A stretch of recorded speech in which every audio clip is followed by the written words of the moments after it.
v.h.s.x? What do you mean?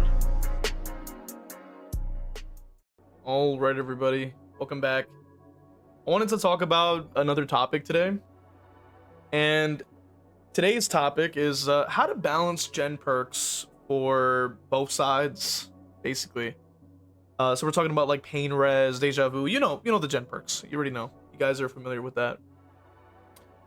And gen perks are the heart of Dead by Daylight's balance, and also simultaneously is the reason that both sides feel miserable half the time, basically. And killers say that the gens go too fast, which I will 100% agree with that statement every single time. And survivors say that slowdown is too oppressive, right? Which we've heard that plenty of times. But the real truth, behavior doesn't understand how to balance gen perks for both sides. So today, as a high MMR, top 1%, competitive, you could say, Ghostface main with thousands of hours, I'll be breaking down exactly what the devs are getting wrong and what actually needs to change so that neither side feels sort of shitty, I guess, about the game. So, getting to the meat and potatoes, all right, right off the bat. The core problem is that gens don't match the speed of the game anymore. They just simply do not. That is the elephant in the room. The base game has outgrown the base gen speed. Survivors in general have stronger map knowledge, better coordination, are swiffing pretty much 9 times out of 10. I think about 30 to 40% of your matches are going to be a swift. More consistent perks. Busted gen perks as well, which we're talking about today. And don't forget optimized pathing. And also the pallet density update. Rinse, repeat. We've already spoken about it time and time again. Killers have the same exact slowdowns that they've had for, I'm going to assume, years now, with nothing new. And balancing the killer's gen perks without addressing the gen speed is trying to put duct tape on a sinking ship, if you will. So let's get into why survivors are feeling oppressed by the slowdown and why it's somewhat understandable, right? When you're a survivor player, especially solo queues, slowdowns feel brutal, right? As somebody who has played Survivor about 400 hours according to DBD stats, I can say that, yeah. But my perspective has always been that your teammates are usually the reasons why it feels worse than, I would say, the killers, right? Poor coordination, of course, because you are by yourself with no communication. And of course, you might end up seeing your teammates not doing anything, so then it seems like your killer is going to kind of tunnel sometimes. And of course, the natural, perspective of that becomes like, wow, these killers are so crazy, even though your teammates did absolutely nothing to combat against them. So survivors should not be hating slowdown because it's unfair, because it isn't. They hate it because it punishes disorganized teams the most, despite how way less common they love to claim that it is. It's really been disproven by the recent Japanese stats that have dropped. According to the rest of the world besides Japan, solo queues is about 30% of the time. So that would mean that it's a lot higher than they claim. But of course, from their perspective, when the regression hits, they pretty much will know that the gen won't get done because their teammates are not really working on the gens. But why here's the bigger thing, as a killer main myself, why we killers feel forced to run slowdown, right? So on the killer side, it's the opposite problem, right? Gens just don't feel fast. They are fast, like the fastest they've ever been.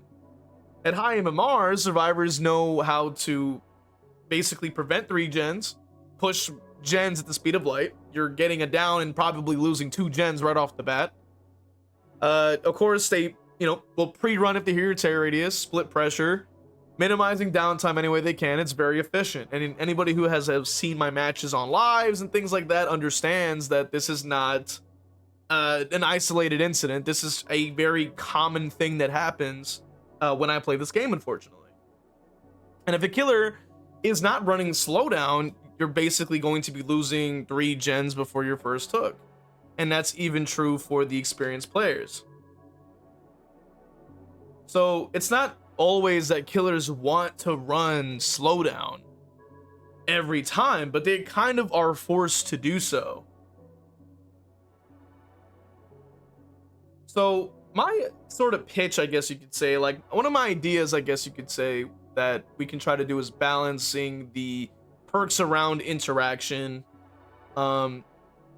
instead of basically being rewarded for losing. Because like survivors, most of the perks that they have that are anti-tunnel or whatever have you are used aggressively, and then they're essentially being rewarded for playing badly. And the thing is that with regression perks, like it requires the killer to be doing well. And that is not always guaranteed for a vast majority of the cast, because a lot of the cast is just simply not that strong. I would say that Slowdown is just objectively better on characters that are fast and can get downs quickly. And I think that if we're trying to adjust how the balancing is, we need to look at how survivors are getting their bonuses. And 9 times out of 10, they're getting faster gens and perks that do that by literally just existing with no takeaway or downside to those progression perks. So we need perks, like especially even furthermore exhaustion perks on these survivors that reward good play. Like a good example I would say is Smash Hit, because like you're being rewarded a speed boost for playing around the pallet correctly.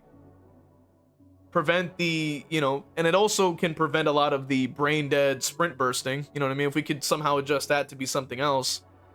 And then as a result, with more, like with adjusting gen perks to be more interactive, can give killers breathing room, and somehow can also remove some of the misery of solo queue, and can sort of give a little bit more passive value for the killers, and actually lean into a more skill-based game, if you will. So the thing is that even perks like Pain Resonance, which people love to say that's like one of the best slowdowns, is still terrible on the lowest tiers, because they are not fast enough to get value. They're not fast enough to find people quick enough to be able to get anything out of it. And I've already covered that in a previous video. But like with a gen progression perk like Deja Vu gives you multiple utilities, such as Aura on 3 gens, so you know where gens are. You also can prevent 3 gens, and then you also can stack it with Proof Thyself with your teammate and other stuff like that, which just makes it even easier just to gen rush all you want and also prevent pressure all at the same time. And they really need to make it so that there are either you make it so survivor perks are going to require some form of skill like Smash Hit and things like that, or you need something that is going to give the killers something as they are losing, because a lot of survivors have perks that they bring a lot of perks that do that, right? They just basically lose and then they get pressure for free. Like, that's not really fair in my opinion. So stuff like Proof Thyself, Resilience, Hyper Focus, and Stakeout are extremely passive perks that can gen rush you out in what, 23 seconds, according to what we've seen before in a previous video. So we need more stuff like that. We need more, like, not like obviously like that, but more stuff that requires you to play sort of better, right? And the idea really is that if there was some way to have like a sort of passive slowdown or some kind of initiative for anti gen rushing, like they were trying to do with the tunneling, what if there was something similar that could prevent that, right? So a good idea that might work is like, what about the gens kind of being split into phases? Like they have like a sort of like amount they can reach, and then they have to stop, and then they have to do something else. Like maybe look for a part or put something into the gen or do something like that. I think that could be quite effective. So early game could be slow, mid game could be normal, and then when you start getting to the end game, like it can kind of work out in that way. And maybe throw on some like base kit information and stuff like that. And what if we tried something like just more like how we had in the previous PTB with like the barbecue changes, like for killer, like bringing back some of those things, right? And sort of bring down like maybe some other stuff, like revert a couple things, you know, things like that is my idea basically. And I'm gonna see if I can try to kind of flesh out some of these ideas, because it's been rattling around in my head for a long time.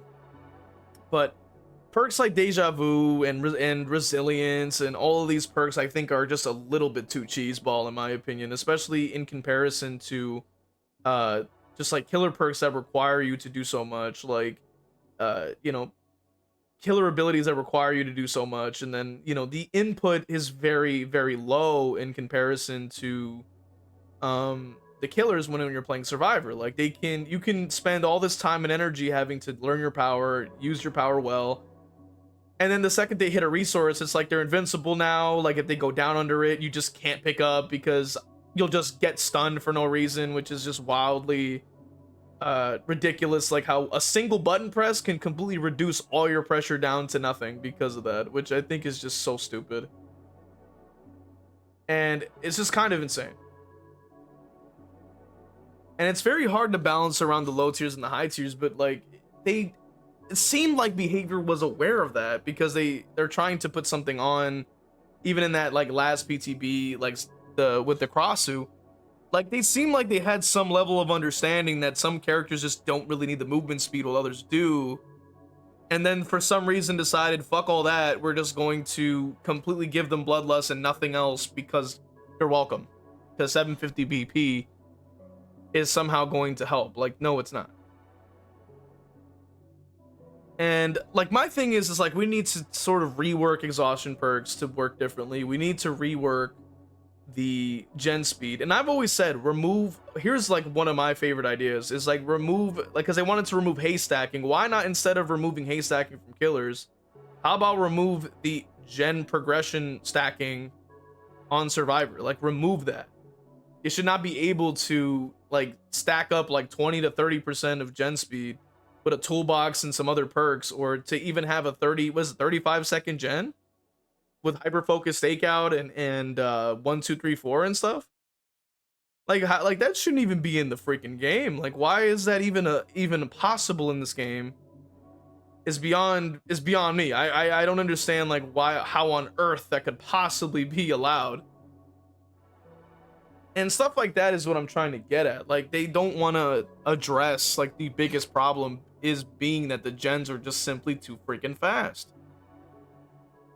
And that's why I was thinking you can partition the gens in a certain way so that basically you can complete only a certain amount of percentage. You have to stop, and then you have to try to grab a part from across the map or like search for something, so that there's like more options. It makes it a little more interactive and also slows the game down, and they're not sitting on the gens all day. They have to go around the map, they have to explore, they have to look for stuff. Like make it more like Friday the 13th in that way, because I think that they got it right with that.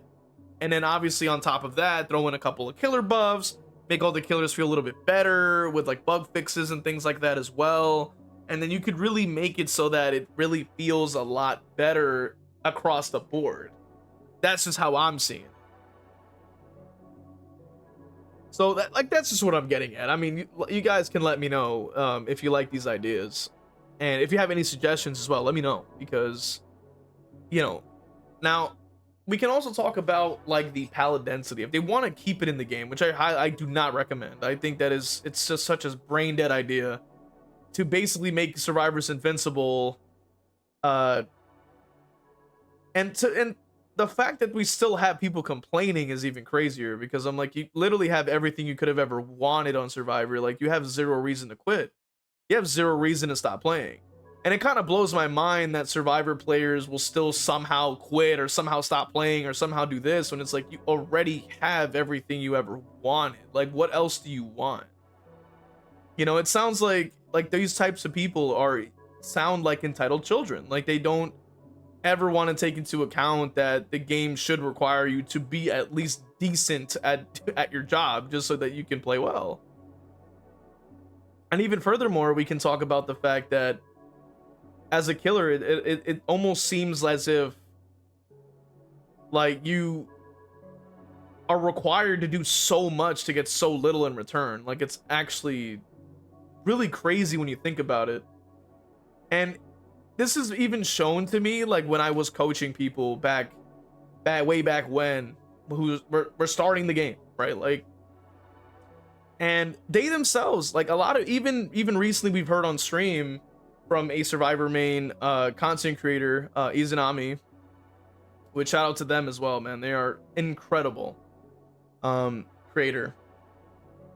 And one of the things they even said is, like, they never played killer for months when they started playing, because of how stressful that killer was. And that should already be a sign, right? Like why is it never asked, like, damn, why aren't people playing killer? Like, why is that like the case? What's going on with that? Why is that, right? And I mean, maybe I'm going on a tangent here, and, you know, maybe that's a whole nother video about the stresses of killer and things like that, and maybe we'll save it for that. But, you know, boiling it back down to the core issue, right? It's always been the gen speed being a problem. It's always been the gen progression has been a problem. And the thing is that we're reaching gen speeds like that are almost like hacker level of speed now. Like, it almost feels like you're going against cheaters every game. And it's like, why don't we try like some of my suggestions, right? Like partitioning the gens, adjusting the gen speeds, adjusting exhaustions, like exhaustion, and reducing this pallet density garbage at least a smidge, because this is kind of insane, right? Like, it's kind of insane. Like, it really shouldn't have that much. So the truth really about balancing the gen perks is that they have too much speed. And even with slowdown, it seems like the slowdown does absolutely nothing for the killers. And survivors can essentially just hold M1 or not, because they can toggle it on until it's done, and killers have to waste all this extra time just trying to kick the gen that won't even continue to progress, because they'll just get tapped 2 seconds later. And it leads to just, you know, going against teams that aren't even trying to play the game per se, but they're just playing for the perks, right? And the future of the gen perk balancing, at least from my perspective, is that there needs to be more interaction. There needs to be more things. And that's why I look that's why I look at certain things like smash hit as like a good way to balance the perks. And old botany knowledge I thought was really cool. I wish that we had more things like that. Like, why don't we make healing slower? Why don't we make like these things like a little bit harder to do, so that it actually requires balancing, teamwork, that actually requires a shift in the meta and the strategy, so that it can actually be more interesting to play this game, because the game has not shifted at all for ages now. I mean, as we've seen. And yeah, like, that's just essentially like the point I'm trying to make here. Like, it's kind of insane, right? And, you know, obviously we're gonna have people that disagree. We're gonna have people that will bring up, like, you know, stuff like oh, blight and nurse exist, so therefore killer sided, like, and it's a non-point. Or they say, oh, but the BP bonus says that survivors, so therefore it means that survivors aren't playing. And it's like, both ways it doesn't make any damn sense, right? Because, like, if you're sitting around and looking at the BP bonus going to survivor, that already boils down to yet another question: why aren't they playing them? They already have everything they want, right? Like, they already have every single change that makes them like directly invincible, so then why aren't they playing? Like, that's already number one, right?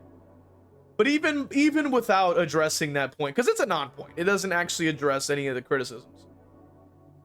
The second part of it is that still does not directly contradict anything we're saying about this game, and we've already covered all the issues with this game and even the PTB changes that they propose on the channel already.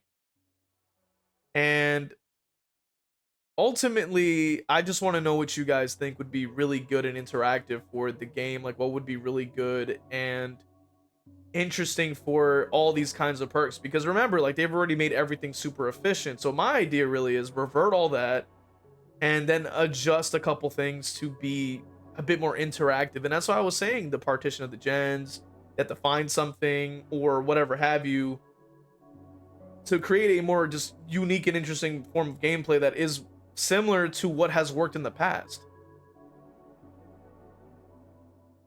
That to me just makes the most sense, you know? So that's the idea.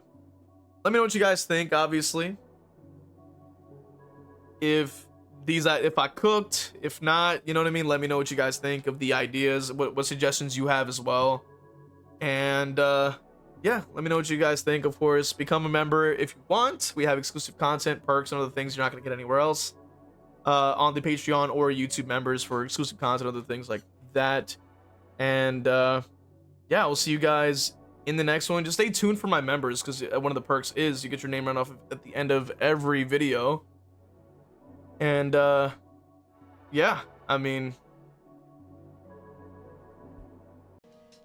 well, I wanted to go ahead and take some time out to thank all my members from Patreon with Crow King 101, my YouTube members, Majora Jeff, Endire, Evil Peachy YT, Zero Mocker, Christian, Hexdev, and Crow Vader, and for my Twitch subscribers, Cake is the Road, Danica 2002, Final Girl _ Bunny, Acklefin, Chili Cinderace, Zero Mocker, Ginsburg, Johns 117 _ Lovely Ghost TTV, Jar TTV, Zazaboo, and Crow Vader. Just wanted to thank you guys. And if you also want to have your name read off at the end of every video, make sure you join on one of these platforms to get one of those perks, as well as the other perks you get.